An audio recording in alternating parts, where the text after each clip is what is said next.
नमस्ते बच्चों, कैसे हैं आप। तो मेरा नाम है नीरज गुप्ता और आज का हमारा टॉपिक यूनिट्स, मेज़रमेंट्स और एरर्स वाले टॉपिक का जो अगला पार्ट आ रहा है वो आ रहा है लीस्ट काउंट। आपको दिख ही रहा होगा कुछ इंस्ट्रूमेंट बने हुए हैं जिनके डायग्राम यहाँ पर हैं, वर्नियर कैलिपर्स, स्क्रू गेज और स्फेरोमीटर। इस टाइप के जो क्वेश्चन आते हैं वो कॉम्पिटिटिव एग्जामिनेशन में पूछे जाते हैं आपसे कि लिस्ट काउंट निकालिए पर्टिकुलर इंस्ट्रूमेंट का, और कुछ ना कुछ चीज़ें वहाँ घुमा भी देते हैं। तो हम सबसे पहले यहाँ पर इस टॉपिक में लीस्ट काउंट निकालना सीखेंगे, है ना। वैसे तो ये सारी चीज़ हम प्रैक्टिकल में भी करेंगे स्कूल लेवल पर, है ना, बट यहाँ पर कुछ न्यूमेरिकल हम देखेंगे, कुछ क्वेश्चंस हम करेंगे और इस टॉपिक को जल्दी से कंप्लीट करेंगे। ठीक है, सो मेरा नाम है नीरज गुप्ता। स्टार्ट करते हैं आपका ये टॉपिक और आपके चैनल का नाम है फिजिक्स 5। चलिए, तो टॉपिक का नाम क्या है? Least count.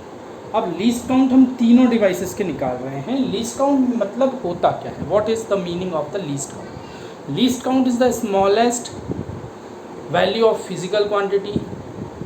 Least count is the smallest value of a physical quantity which we can measure accurately by a particular instrument. तो ये वो छोटी फिजिकल क्वांटिटी होती है, एक्यूरेट फिजिकल क्वांटिटी होती है जो पर्टिकुलर इंस्ट्रूमेंट से मेज़र की जाती है। जैसे नॉर्मली अभी तक आप लोग, आपके पास स्केल को लेकर आते थे, स्केल से लाइन वाइन खींचते थे, ठीक है। तो स्केल से हम कितनी छोटी से छोटी वैल्यू को मेज़र कर सकते हैं? स्केल कितना, नॉर्मली जनरल स्केल 15 सेंटीमीटर का होता है ना। 1 से 2 सेंटीमीटर के बीच में 10 डिवीज़न होते हैं। पर्टिकुलर एक डिवीज़न कितने का होता है वहाँ से आप कैलकुलेट कर सकते हो, कोई प्रॉब्लम नहीं आएगा, है ना। तो एक डिवीज़न कितना बड़ा होता है? 1 मिलीमीटर का। तो स्केल का जो लीस्ट काउंट होता है, जो नॉर्मल स्केल हमारे घरों में होता है, हमारे पास होता है, उसका जो लीस्ट काउंट होता है वो 1 मिलीमीटर का होता है। उसी तरह से अब हम देख रहे हैं कि इन डिवाइसेस से लीस्ट काउंट को कैसे निकाला जाता है। देखो, मैं बिल्कुल यहाँ पर एक्सपेरिमेंट नहीं करवाने की कोशिश कर रहा हूँ आपको, मैं सिर्फ एक रफ आइडिया दूंगा, है ना, डिवाइस के अंदर, और फिर एक कैलकुलेशन आपको बता दूंगा जिससे आप लीस्ट काउंट आराम से निकाल सकते हो। देखो, होता क्या है कि हम सबसे पहले वर्नियर कैलिपर्स की बात करते हैं।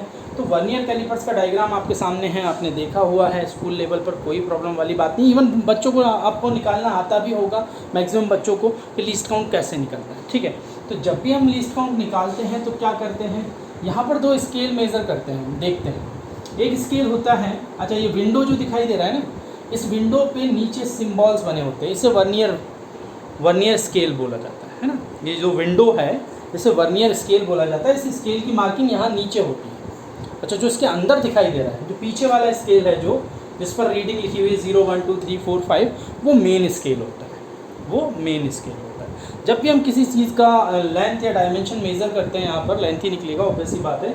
हमने इसका डायमीटर मेज़र करने की कोशिश किया, एक कॉइन है या थिक सिलेंड्रिकल ऑब्जेक्ट है, उसका डायमीटर हम मेज़र करने की कोशिश कर रहे हैं। हमने उसको इस वर्नियर कैलिपर्स में लगाया, फिर हमने यहाँ की रीडिंग ली। अच्छा, यहाँ की रीडिंग लेते टाइम हमें करना क्या है, हम लीस्ट काउंट कैसे निकालें? पूरी रीडिंग निकालना आपको नहीं बता रहा हूँ। देखो, मेरा टॉपिक अभी एक्सपेरिमेंट कराना नहीं है, मेरा कहानी ये चल रही है कि आप लीस्ट काउंट कैसे निकालेंगे, ये डिवाइस लीस्ट वैल्यू कैसे निकाल के देगा और कितना देगा। ठीक है, तो जब हम इसको यहाँ पर रखेंगे तो 2 चीज़ें होंगी। ये जो वर्नियर स्केल है वो मेन स्केल के ऊपर मूव करेगा और जाकर कहीं रुक जाएगा। अच्छा, वर्नियर स्केल के जो सारे डिवीज़न हैं वो मेन स्केल के कुछ डिवीज़न को घेर लेंगे, समझ रहे हो ना। ये वर्नियर स्केल है, ये वर्नियर स्केल है ना, ये मेन स्केल के इतने डिवीज़न को कवर कर लेते हैं। तो मतलब मेन स्केल के इतने सारे डिवीज़न की जो भी वैल्यू होगी, वर्नियर स्केल के इतने सारे डिवीज़न की वैल्यू के बराबर होगी। दोनों की लेंथ बराबर होगी ना मैग्नीट्यूड में। फिर से समझिए, देखिए, वर्नियर स्केल की इतनी लेंथ मेन स्केल की इतनी लेंथ को कवर कर रही है, बाकी मेन स्केल को छोड़ दो, भूल जाओ, कोई मतलब नहीं। तो वर्नियर स्केल की जो लेंथ है वो मेन स्केल की लेंथ को जितने को कवर कर रही होगी, उन दोनों का मैग्नीट्यूड बराबर होगा। यहीं से कहानी हमें उठानी है। देखो, जब भी हम वर्नियर स्केल का लीस्ट काउंट निकालते हैं, तो उसका फॉर्मूला होता है 1 main scale division minus 1 vernier scale division. मतलब मेन स्केल की जो स्केल पर एक डिवीज़न की वैल्यू होगी, उससे वर्नियर स्केल की एक डिवीज़न की वैल्यू आप माइनस कर दो, आपको लीस्ट काउंट मिल जाएगा। अब सर वो हमें कैसे पता चलेगा? वो कैलकुलेशन से पता चलेगा, ये फॉर्मूला लिखा है। तो लीस्ट काउंट कैसे निकलेगा? 1 main scale division minus 1 vernier scale division. अब हमें कैसे पता चलेगा कि वन वर्नियर स्केल डिवीज़न कितनी मेन स्केल डिवीज़न के बराबर है?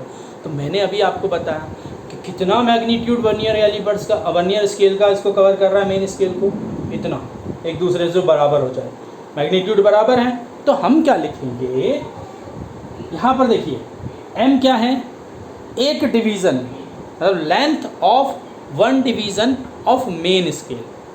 मेन स्केल के एक डिवीज़न की जो वैल्यू है वो हमने कैपिटल एम मान रखी है, मेन स्केल के एक डिवीज़न की वैल्यू। क्लियर?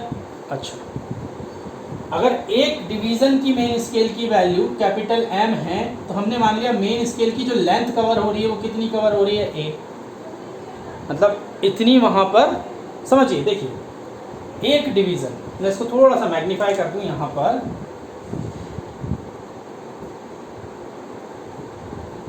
है ना, ऐसा कुछ है और नीचे वर्नियर स्केल है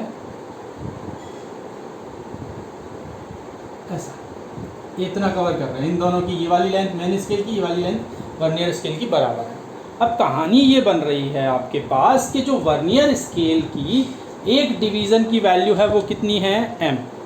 फिर से वर्नियर स्केल की सॉरी मेन स्केल की जो एक डिवीज़न की वैल्यू है वो कितनी है, एम, एम कैपिटल एम।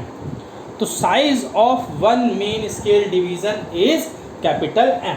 ठीक है, size of one main scale division is capital M. तो एक मेन स्केल डिवीज़न का साइज क्या है, कैपिटल एम। एक डिवीज़न की बात कर रहा हूँ, मतलब इसका साइज कितना हो गया, कैपिटल है। हमने कहा ठीक है ना, कि ठीक है। अब ऐसी कितनी डिवीज़न यहाँ पर आ रही हैं, देखो। अच्छा, ए, अभी ए को कुछ देर के लिए हम छोड़ देते हैं। वी क्या है यहाँ पर, वी यहाँ पर है एक वर्नियर स्केल के डिवीज़न की वैल्यू। वी क्या है यहाँ पर, एक वर्नियर स्केल के डिवीज़न की वैल्यू। तो length of one vernier scale division is capital V. हमने कहा चलो ठीक है ना। अब जो ए है वो क्या है, वो है मेन स्केल की वो वैल्यू जो वर्नियर स्केल की वैल्यू को कवर कर रही है। तो ये वाली मेन स्केल की वैल्यू हमने कितनी मान ली है, ए। ये वाली वर्नियर स्केल की वैल्यू हमने कितनी मान ली है, बी। फिर से समझ में आई बात मैं क्या बोलना चाह रहा हूँ? तो यहाँ पर जो मैग्नीट्यूड है ना लेंथ का वर्नियर स्केल का, वो मेन स्केल के लेंथ के मैग्नीट्यूड के बराबर है। अब मैग्नीट्यूड दो चीज़ों से मिलकर बनता है, एक तो यूनिट से, एक न्यूमेरिकल वैल्यू से। यही कहानी बताई गई, तो वही तो चल रहा है। यूनिट मैंने मान लिया ये एक डिवीज़न का है ना, कितनी डिवीज़न मिल रही है, ये ए डिवीज़न मिल रही है मुझे इसके बीच में। काउंट करेंगे 1 2 3 4 5 6, जब एक्सपेरिमेंट करते हैं ऐसे ही करते हैं। ठीक है, चलो। तो हमें ए डिवीज़न मिल रही है मेन स्केल में, और एक डिवीज़न का जो यूनिट है वो एम यूनिट है। एम यूनिट है वो कुछ भी हो सकता है, मिलीमीटर हो सकता है, सेंटीमीटर हो सकता है, किलोमीटर हो सकता है, मजाक कर रहा हूँ है ना, मिलीमीटर हो सकता है, वो आपको गिवन होगा। तो एम एक डिवीज़न का वैल्यू है जो कोई यूनिट होगा, और ये यहाँ पर नंबर ऑफ न्यूमेरिकल वैल्यू आता है। उसी तरह से वर्नियर में number of numerical value V है और उसके एक डिवीज़न का वैल्यू कितना है, सॉरी बी है और उसके एक डिवीज़न का वैल्यू कितना है, वी। क्लियर? चलो, तो इतनी बात समझ में आ गई। तो अब हमें यहाँ से क्या पता चल गया कि भैया v is equal to A by B M, मतलब वर्नियर स्केल के एक डिवीज़न की value a upon B times of main scale के एक डिवीज़न की वैल्यू के बराबर होगी। ये कैलकुलेशन पता चल गया। अच्छा, इस कैलकुलेशन से क्या चीज़ निकलेगी? तो हमें पता है the formula of the least count of the vernier callipers is one main scale division minus one vernier scale division. तो वन वर्नियर स्केल डिवीज़न की वैल्यू आपके पास मिल गई a बाई बी एम, वो मैंने यहाँ पुट कर दिया और कैलकुलेशन कर दिया, मुझे लीस्ट काउंट मिल जाएगा। अब न्यूमेरिकल में दिया क्या होगा, न्यूमेरिकल में दिया होगा कि भैया 10 main scale division 20 vernier scale division को कवर कर रहे हैं, लीस्ट काउंट बताओ। करेंगे, अब न्यूमेरिकल भी करेंगे इस टाइप के, है ना। तो निकाल सकते हो, 10 आपको ए की वैल्यू मिल गई, 20 आपको बी की वैल्यू मिल गई, एक मेन स्केल की डिवीज़न वो आपको दे देंगे 0.1 सेंटीमीटर 1 सेंटीमीटर कुछ भी दे देंगे वो आपको, उसके अकॉर्डिंग आप लीस्ट काउंट निकाल के बता दोगे भैया ये वर्नियर कैलिपर्स इतना मिनिमम वैल्यू को कैलकुलेट कर सकता है। चलिए दूसरे डिवाइस पर आते हैं। तो ये फॉर्मूला ध्यान रखना, आपको तो इस फॉर्मूले से मतलब होना चाहिए, इससे हम कोई भी क्वेश्चन सॉल्व कर सकते हैं। नेक्स्ट हम आते हैं दूसरे पर, least count of the screw gauge और स्पेरोमीटर। अच्छा, स्क्रू गेज थोड़ा ध्यान से देखो, होता क्या है, कि ये पूरा डिवाइस को हम स्क्रू गेज बोलते हैं। यहाँ पर जैसे हम इसको रोटेट करते जाए, घुमाते जाए, तो ये जो रॉड है ना, ये पिन जो दिख रही है ब्लैक कलर की, ये आगे पीछे होती है और ये पूरा स्टड तक, आई मीन इसके जो सॉलिड पार्ट तक टच होती है। अब हमने इसके बीच में कुछ एक ऑब्जेक्ट फंसा दिया, जैसे वायर लेके हमने फंसा दिया, उसका डायमीटर मेजर कर रहे हैं, स्क्रू गेज से उसे कनेक्ट कर दिया। बाकी वो सारे एक्सपेरिमेंट में बताते हैं कि आवाज़ आए तब तक घुमाते रहना, ज़्यादा नहीं घुमा देना, खराब हो जाएगा, वो मुद्दा नहीं है। ठीक है, हमने एक वायर लगा दिया। अब हो क्या रहा है यहाँ पर, चीज़ें दो चीज़ें चल रही हैं। एक तो ये सर्कुलर स्केल रोटेट कर रहा है, इसका ये वाला सर्कुलर स्केल रोटेट कर रहा है, ठीक है। अच्छा, एक और चीज़ हो रही है, जब ये सर्कुलर स्केल रोटेट कर रहा है तो ये सर्कुलर स्केल आगे भी बढ़ रहा है, तो ये मेन स्केल पर कुछ आगे भी बढ़ता जा रहा है। मतलब होता क्या है जनरली केस में, स्टैंडर्ड वैल्यू में तो ये होता है कि जब आप इसको फुल एक रोटेशन दे देते हो ना, तो ये एक डिवीज़न आगे बढ़ जाता है। दो रोटेशन दे देते हो, दो डिवीज़न आगे बढ़ जाता है। आगे मतलब कम ज़्यादा वैल्यू भी हो सकती है ना। देखो इंस्ट्रूमेंट ही हैं, कोई मतलब ऐसा बिल्कुल अमरता प्राप्त करके नहीं आए हैं ये, या वरदान नहीं मिला है कि भैया एक रोटेशन में एक डिवीज़न ही आगे बढ़े। थोड़ा बहुत मैन्युफैक्चरिंग में डिफेक्ट होता है ना। चलो, तो हम क्या बोल रहे हैं कि जब ये एक रोटेशन करता है तो लीनियर, मतलब सर्कल का एक रोटेशन कंप्लीट हुआ, लीनियर में ये एक डिवीज़न आगे बढ़ा। बस यही चीज़ आपको अगर आ गया ना समझ में, तो आप लीस्ट काउंट निकाल पाए, चाहे वो स्क्रू गेज का हो, चाहे वो स्फेरोमीटर का हो। स्फेरोमीटर से भी हम यही करते हैं। अच्छा, स्क्रू गेज से हम डायमीटर वाईमीटर निकाल लेते हैं, इससे हम रेडियस ऑफ कर्वेचर निकाल सकते हैं, कौन मिरर विरर का और कभी आता है ना, तो इसकी हेल्प से हम निकाल सकते हैं। ठीक है, अब यहाँ पर भी काम तो वही रहता है, एक सर्कुलर स्केल रहती है जो एक रोटेशन करेगी। एक रोटेशन करेगी तो जीरो बीच में है, या तो एक डिवीज़न ऊपर चली जाएगी या एक डिवीज़न नीचे आ जाएगी, ऐसा कुछ होगा। क्लॉकवाइज एंटी क्लॉकवाइज जैसी भी आप रोटेट करा रहे हो, है ना, तो या तो एक डिवीज़न ऊपर चली जाएगी, एक डिवीज़न नीचे आ जाएगी।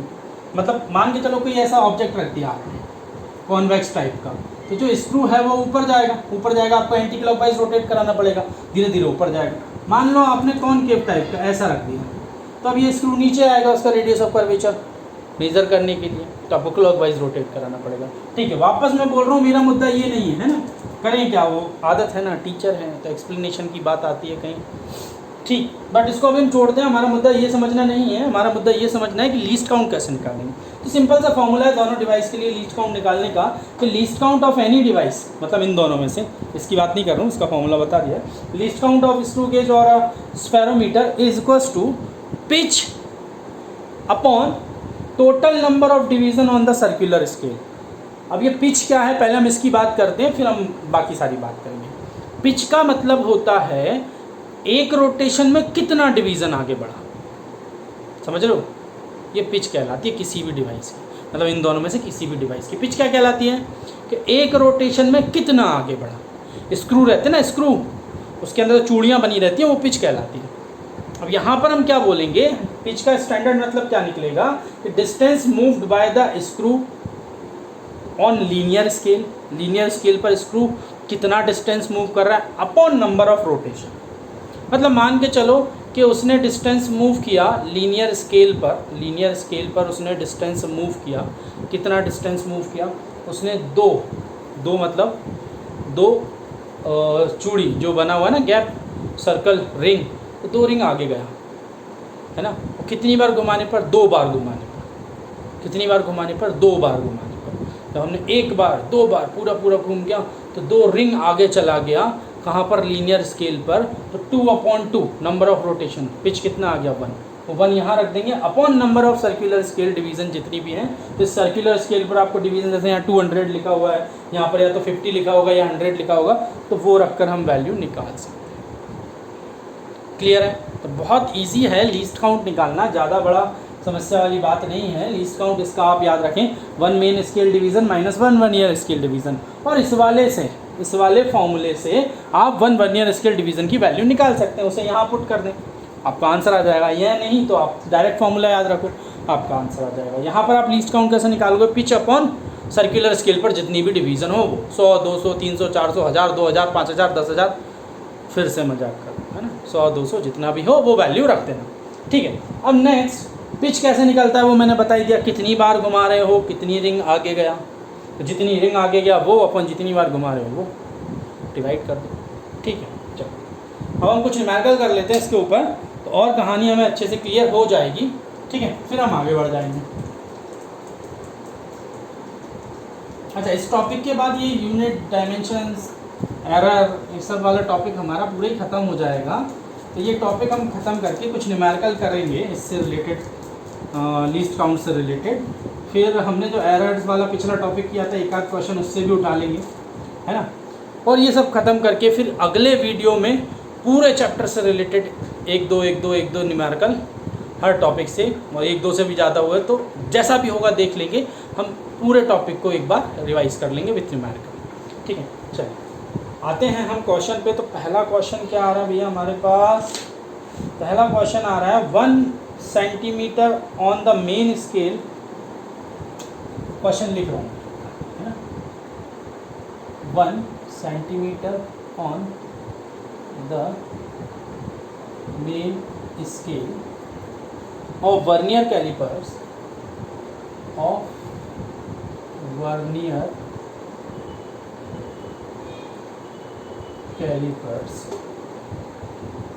is divided into 10 equal parts.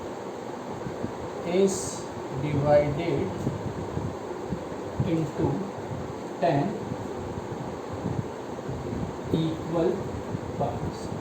देखो अब हमें ये तो पता चल गया, मतलब इतनी लाइन से, है ना, क्वेश्चन लिख रहा हूँ आगे, इतनी लाइन से हमें ये पता चल गया कि जो मेन स्केल है उसका 1 सेंटीमीटर का 10 पार्ट में डिवाइड किया है, मतलब एक डिवीज़न की वैल्यू 0.1 सेंटीमीटर हो गया या 1 मिलीमीटर हो गया, ये चीज़ पता चल गई, ठीक है। चलो इक्वल पार्ट्स, आगे की कहानी ये, if 20 division of vernier scale, if 20 division of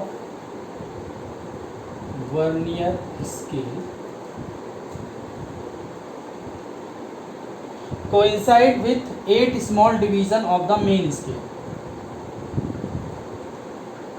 हाँ, coincide with 8 division of the main scale. अभी मैंने पिछली बार जब एक्सप्लेन कर रहा था, एग्जांपल लिया था कि 20 वर्नियर स्केल 10 के ऊपर लाई कर रहे हैं। यहाँ पर 20 वर्नियर स्केल 10 के ऊपर 8 डिवीजन मेन स्केल के ऊपर लाई कर रहे हैं। Main scale, what will be the least count of callipers? So least count निकालना आपको इस कैलिपर्स, ठीक है। देखो क्या बहुत सारी चीज़ें यहाँ पर आपको इजी नहीं लगी? पिछला वाला फॉर्मूला देखकर देखो कैसे हमने क्या देखा था, वर्नियर स्केल की न्यूमेरिकल वैल्यू ये, क्लियर, यूनिट हमने मान लिया v, मेन स्केल की न्यूमेरिकल वैल्यू ये, यूनिट हमने मान लिया m। तो 1 वर्नियर स्केल की वैल्यू आ गई 8/20 is equals to main scale की वैल्यू के बराबर। आ गई इतनी बात समझ में? डिवाइड कर लेंगे, बाद में कर लेंगे हम। अच्छा, 1 मेन स्केल का जो डिवीज़न है वो किसके बराबर है? तो पहले तो मैं इसको फॉर्मूले में लिखता हूँ, least count is equals to 1 main scale division minus 1 vernier scale division. 1 main scale division, अच्छा 1 centimetre of the main scale of vernier callipers divided into 10 parts. तो 1 सेंटीमीटर को 10 पार्ट्स में डिवाइड करो, 0.1 सेंटीमीटर आ जाएगा। तो एक डिवीज़न की value कितनी आ गई? 0.1 सेंटीमीटर माइनस 1 वर्नियर स्केल की डिवीज़न ये लिखी है 8/20 इंटू एम। एम क्या है? 0.1 सेंटीमीटर। अब डिवाइड करें हम, 2 10 2 4 और डिवाइड नहीं करूँगा मैं, ये आ गया 0.4 डिवाइडेड बाय 10, 0.04 सेंटीमीटर। क्लियर? गलत तो नहीं हूँ? 0.04 centimetre.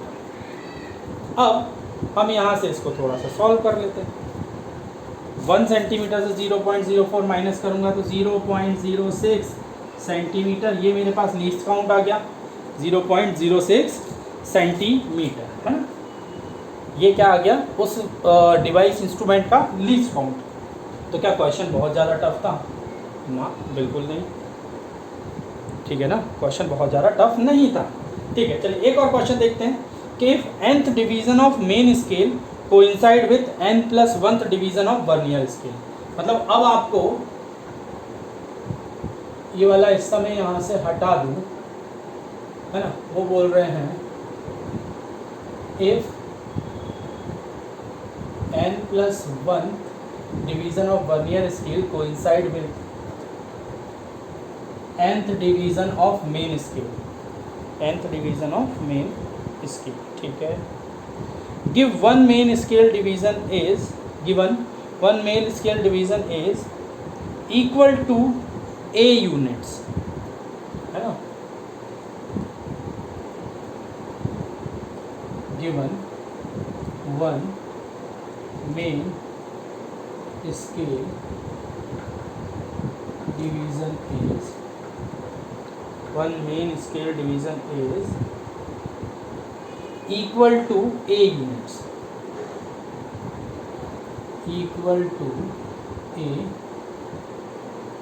Units. Find the least count of the vernier, least count of, देखो पूरा क्वेश्चन वही है, मैं बिल्कुल मिटाऊंगा भी नहीं कोई चीज़। यहाँ पर क्या बोल रहे हैं इस बार, वर्नियर कैलिपर्स की स्केल n+1 हो गई, n+1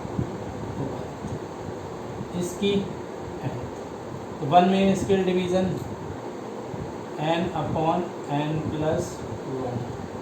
मेन स्केल डिवीजन, ठीक है।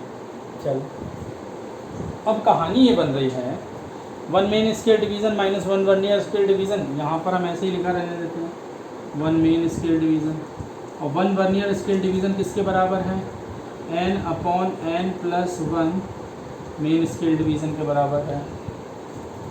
सॉल्व करते हैं तो ये m तो आ गया कॉमन, ले लो n+1 - n/n+1, n से n गया 1, so m 1/n+1। अच्छा, उन्होंने बोला है कि एक main scale division given one main scale division is equal to a units, तो फाइनल आंसर क्या हो जाएगा, a/n+1। तो इतना लीस्ट काउंट आएगा इस डिवाइस के लिए, इस वर्नियर कैलिपर से।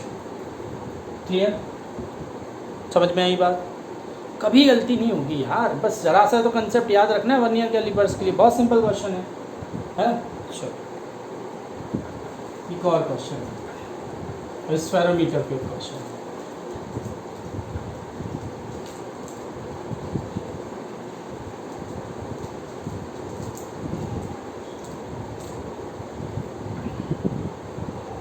देखो ये क्वेश्चन लिखा हुआ है, a spherometer has 100 equal divisions, spherometer has 100 equal divisions on the disk, वो वर्ड नहीं लिख रहा हूँ मैं, and one full rotation of the disk and one full rotation of the disk, one full rotation of the disk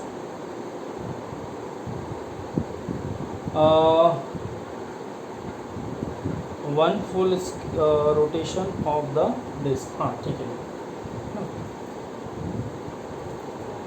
advances on the main scale by 0.01 centimetre. Find the least count of the system, least count आपको निकालना। देखो अब spherometer या screw gauge का least count का formula क्या था, least count का फॉर्मूला याद करेंगे हम, पिच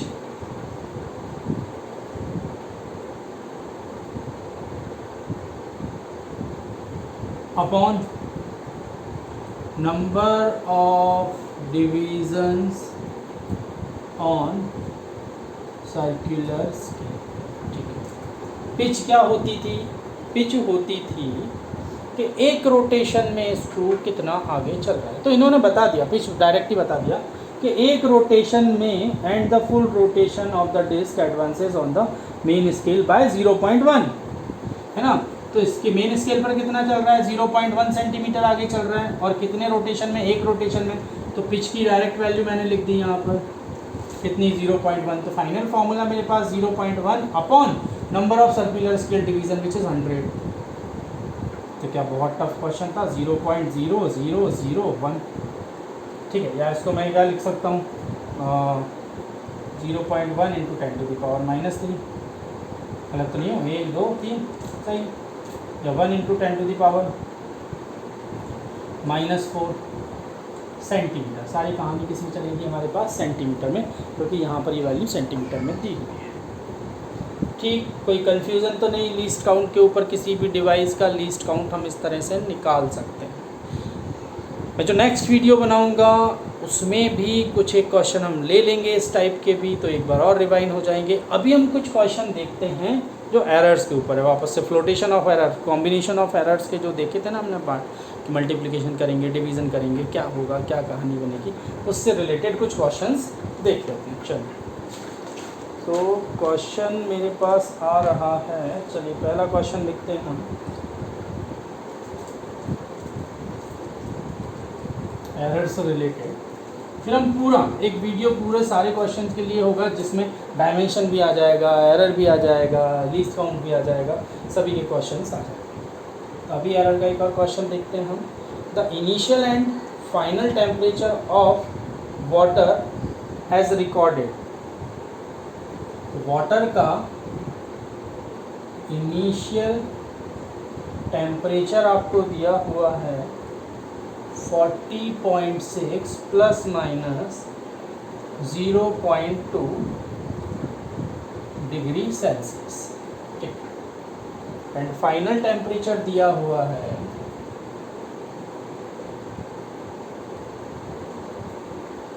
78.3 प्लस माइनस 0.3 एरर के साथ में दिया है, एब्सोल्यूट एरर के साथ में, है ना।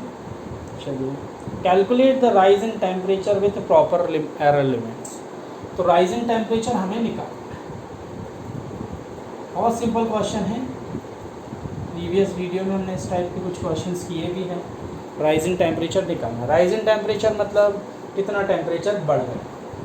तो यहाँ पर हम इसको लिख सकते हैं फाइनल माइनस इनिशियल। इस कंडीशन में आपसे ये बोला गया है कि जो मेन वैल्यू होगी वो तो माइनस होगी, है ना, जो मेन वैल्यू होगी वो तो माइनस होगी, मतलब 78.3 माइनस 40.6।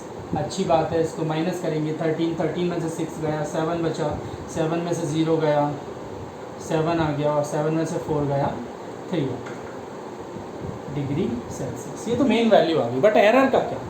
तो हमें पता है कि जो एरर आएगी वो एरर बाकी दोनों एरर के प्लस से मिलेगी हमें। दोनों एरर मतलब पहले वाले टेम्परेचर की एरर, दूसरे वाले टेम्परेचर की एरर, भले ही से वो दोनों टेम्परेचर माइनस हो रहे हैं, लेकिन उनकी एब्सोल्यूट एरर का क्या करना है, हमें प्लस करना है। सो डेल ए 0.2 प्लस 0.3, तो फाइनल हमारे पास कितना आ गया 0.5। सो अब हम अपना आंसर क्या देंगे, जो राइज इन टेम्परेचर होगा, rise in temperature with proper error limit 37.7 plus minus 0.5 degree Celsius. Clear. तो क्वेश्चन कोई बहुत ज़्यादा टफ नहीं था। ठीक है, चलो नेक्स्ट क्वेश्चन पर, नेक्स्ट क्वेश्चन पर आते हैं। देखने में क्वेश्चन थोड़ा सा सिंपल लगेगा, लेकिन उतना सिंपल भी नहीं है और बहुत ज़्यादा टफ भी नहीं है। जो अब अगला क्वेश्चन है, थोड़ा सा वहाँ पर अटेंटिव रहें, क्वेश्चन को पढ़ते टाइम पर और आंसर आ जाएगा। क्वेश्चन में लिखा हुआ है कि if a is equals to 8 plus minus 0.08 and b is equals to 6 plus minus 0.06। अब आपसे बोल रहे हैं कि let x is equals to a plus b, y is equals to a minus b, z is equals to a into b. ठीक है, कहानी यहाँ ख़त्म नहीं हुई। क्वेश्चन ये पूछा है उन्होंने कि the correct order of the correct order of percentage error, है ना, परसेंटेज एरर ध्यान रखें, percentage error in x y and z, in x y and z. और आपको यहाँ पर कुछ ऑप्शन उन्होंने दे दिए। पहला ऑप्शन है x is equal to y is less than z, दूसरा option x is equal to y is greater than z, तीसरा option x is less than z is less than y, x is greater than z is less than y। ऐसा symbol का थोड़ा ध्यान रखें। तो x is equal to y is less than z, x is equal to y is greater than z, x is less than z is less than y, है ना। अब यहाँ पर है x is greater than z but z is less than y, ठीक है। आपको बस ध्यान ये रखना है, सिर्फ a प्लस बी निकाल के वैल्यू नहीं बतानी है, a माइनस बी निकाल के वैल्यू नहीं बतानी है, a इंटू बी निकाल के वैल्यू नहीं बतानी, फिर इसमें तो प्रॉब्लम नहीं आएगी, है ना।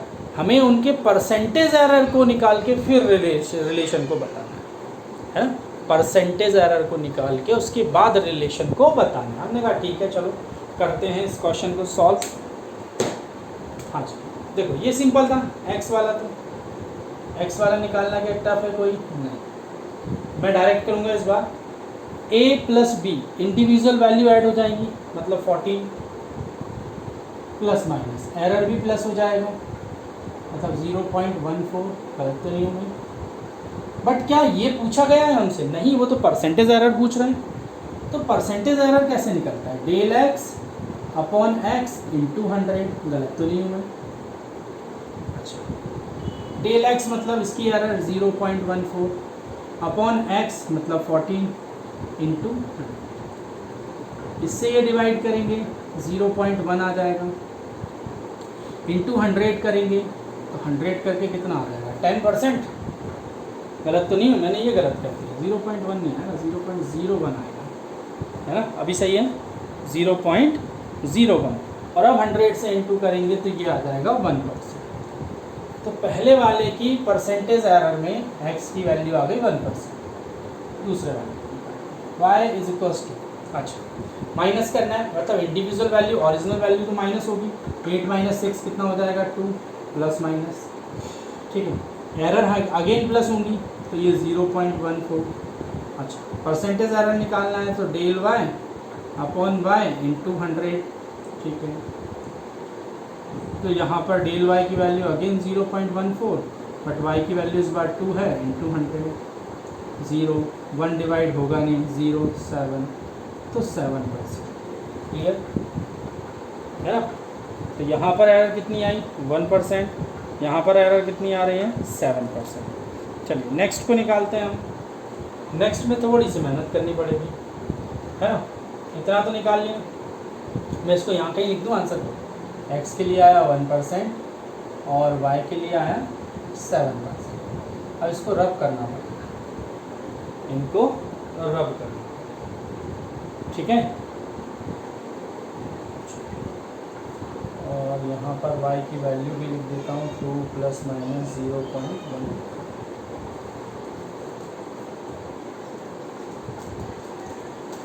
हाँ जी अभी क्या करना है, प्रोडक्ट करना है। z क्या है, प्रोडक्ट है।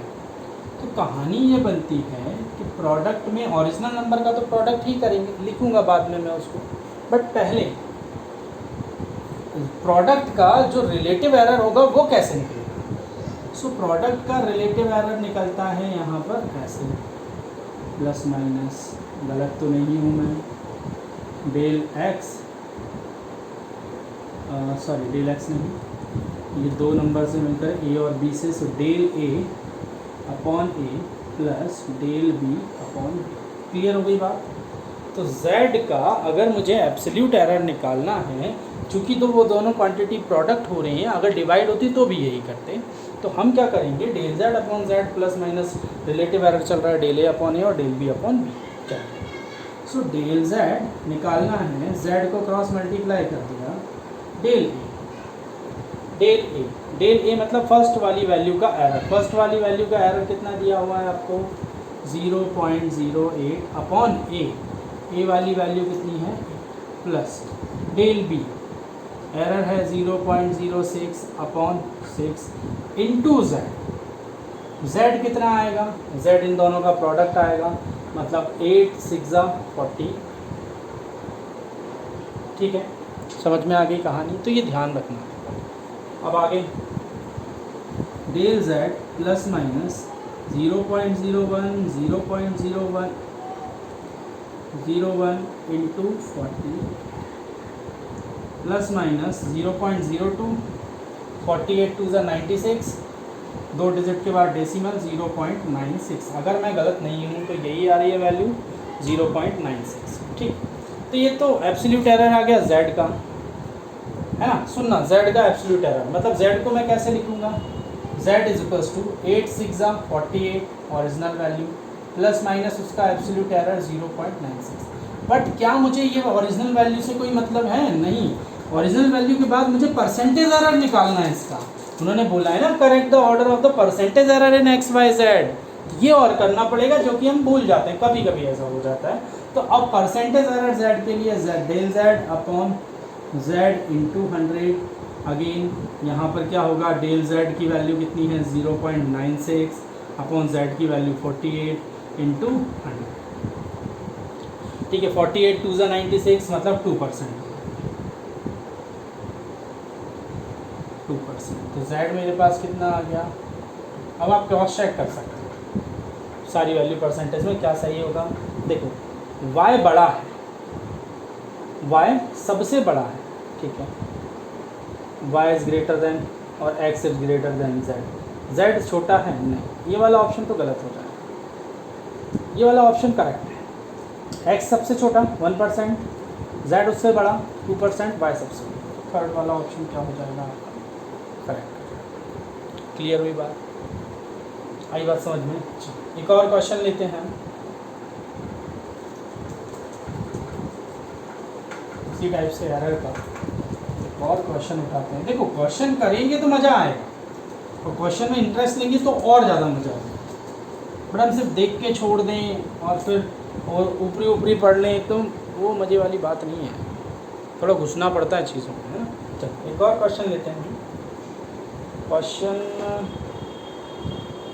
चलो ये भी इंटरेस्टिंग क्वेश्चन है। The side of a cube is, the side of a cube is, एक क्यूब का साइड दिया हुआ है कितना 2.0 प्लस माइनस 0.01 सेंटीमीटर। अब आपको बताना है the volume and the surface area of a cube are respectively, और ऑप्शन है the volume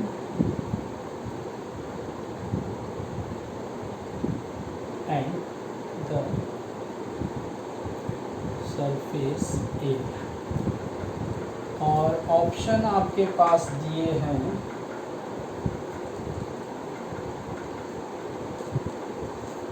8 plus minus 0.12 centimetre cube और 2.0 प्लस माइनस 0.24 सेंटीमीटर स्क्वायर। दूसरा ऑप्शन है आपके पास 8 0.01 सेंटीमीटर क्यूब 24 0.02 सेंटीमीटर स्क्वायर। ठीक है, नेक्स्ट ऑप्शन है आपके पास 0.01 लिखा सेंटीमीटर स्क्वायर। थर्ड वाला ऑप्शन है आपके पास 8 plus minus 0.04 centimetre cube 24 plus minus 0.06 centimetre square. Last option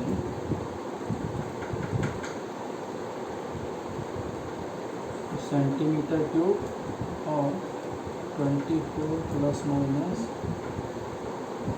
centimetre square. ये आपके पास ऑप्शन है ना, क्योंकि हम दो चीज़ें निकाल रहे हैं, दो ऑप्शन सभी में दिए हुए हैं, हमें बताना है करेक्ट ऑप्शन कौन सा है। ठीक है, चलो तो देखो हमें क्या निकालना है, the volume and the surface area निकालना है विथ एप्रोप्रिएट एरर लिमिट। तो यहाँ पर कोई परसेंटेज एरर तो पूछा नहीं है, तो हमें दो चीज़ों की ज़रूरत है, एक तो एक्चुअल वॉल्यूम की ज़रूरत है और एक एक्चुअल सरफेस एरिया की ज़रूरत है, और दूसरा इनके एब्सोल्यूट एरर की ज़रूरत है। समझ रहे हो किसकी ज़रूरत है, एब्सोल्यूट एरर की। अब एब्सोल्यूट एरर क्यूब, जैसे मैं वॉल्यूम का अगर फॉर्मूला लिखता हूँ तो वॉल्यूम ऑफ क्यूब होता है ए क्यूब, साइड का क्यूब है ना, और अगर मैं एरिया का फॉर्मूला लिखता हूँ 6a², यही होता है, गलत तो नहीं होगा। तो कहीं ना कहीं यहाँ पर भी प्रोडक्ट हो रहा है 3 बार उस क्वांटिटी का, कहीं ना कहीं यहाँ पर भी प्रोडक्ट हो रहा है 2 बार उस क्वांटिटी का। तो जो एब्सोल्यूट एरर आता है वो किस फॉर्मूले से आता है, याद आया कुछ? चलिए तो हम उसी फॉर्मूले से निकालें। अच्छा एक और चीज़, यहाँ पर एक और रूल यूज़ हो रहा है कि अगर हम किसी क्वांटिटी का प्रोडक्ट या मल्टीप्लाई करते डिवाइड करते हैं एंड उसकी पावर भी दी हुई है, तो पावर उसके मल्टीप्लाई में आ जाती है, आगे आ जाती है उसकी रिलेटिव एरर की, अगर याद हो तो। चलिए करते हैं, देखो वॉल्यूम का डेल वी अपॉन वी, ये आ गया रिलेटिव एरर इसका। साइड का पावर कितना है 3 आगे आ जाएगा डेल ए अपॉन ए। किसी को कोई समस्या तो नहीं, ऐसे ही निकालते हैं हम वैल्यू। अच्छा del v 3 del A upon a into v, v मतलब actual, del v 3 del a मतलब साइड का एरर एब्सोल्यूट दिया हुआ है, अपॉन ए कितना था 2 इंटू वॉल्यूम। अब साइड है 2 तो वॉल्यूम कितना आएगा, 2 का क्यूब 8, तो 2 4 ज़ा 4 3 ज़ा 12, तो 0.12 क्लियर। तो ये मेरे पास डेल वी आ गया 0.12 वाला ऑप्शन देख लो, सिर्फ एक ही दिख रहा है मुझे, वॉल्यूम में 0.12 यहाँ नहीं है, यहाँ नहीं है, यहाँ नहीं है, मतलब यही करेक्ट आएगा, बट फिर भी हम सॉल्व कर रहे हैं। तो एक्चुअल वॉल्यूम मेरे पास कितना आ गया विद एरर लिमिट, वो आया एक्चुअल वॉल्यूम 8, 2 का क्यूब 8 प्लस माइनस उसकी एरर। क्लियर, इतनी बात समझ में आ गई, 8 प्लस माइनस उसकी एरर। ठीक है, चलिए अब एरिया निकालते हैं, यही कंसेप्ट हम एरिया में लगा देंगे। देखिए हमें एरिया निकालने के लिए, एरिया की एक्चुअल वैल्यू तो वो तो यहाँ से निकल जाएगी, बट एरिया की एब्सोल्यूट एरर वो कैसे निकलेगी, और साथ में स्क्वायर भी है, सो हम लिखेंगे डेल ए अपॉन ए। अच्छा कांस्टेंट का कुछ भी नहीं होता है, मैंने ये बोला कि जो पावर होती है वो आगे मल्टीप्लाई हो जाती है, लेकिन अगर कोई कांस्टेंट है तो हटा दो, भूल जाओ कांस्टेंट है ना, 6 हटा देंगे, ये आ जाएगा 2 डेल ए अपॉन ए, क्योंकि हम एरर निकाल रहे हैं, कांस्टेंट का यूज़ ही नहीं आएगा। सो हमें डेल ए निकालना है 2 del A upon a into capital A area है, सो 2 डेल ए अगेन 0.01, ये हो गया 2। अच्छा एरिया 6a² से आएगा, साइड है 2 का स्क्वायर 4 6 ज़ा 24 20, तो ये आ गया 12 2 ज़ा 24 0.2। अब तो आंसर क्लियर दिख ही गया होगा आपको, 0.24 24 प्लस माइनस 0.24। तो चीज़ों को थोड़ा सा ध्यान रखना है इस टाइप के क्वेश्चन करते हुए, बाकी तो मेरे हिसाब से कहीं ज़्यादा दिक्कत नहीं आने वाली है। सो आज का लेक्चर हम यहीं पर ओवर कर रहे हैं। इस पूरे टॉपिक के ऊपर एक वीडियो और अपलोड करूँगा जिसमें हम हर एक टॉपिक के ऊपर न्यूमेरिकल की बात करेंगे, ठीक है। तो फिर आज के लिए यहीं पर लेक्चर ओवर करते हैं। Have a nice day and thank you बच्चों।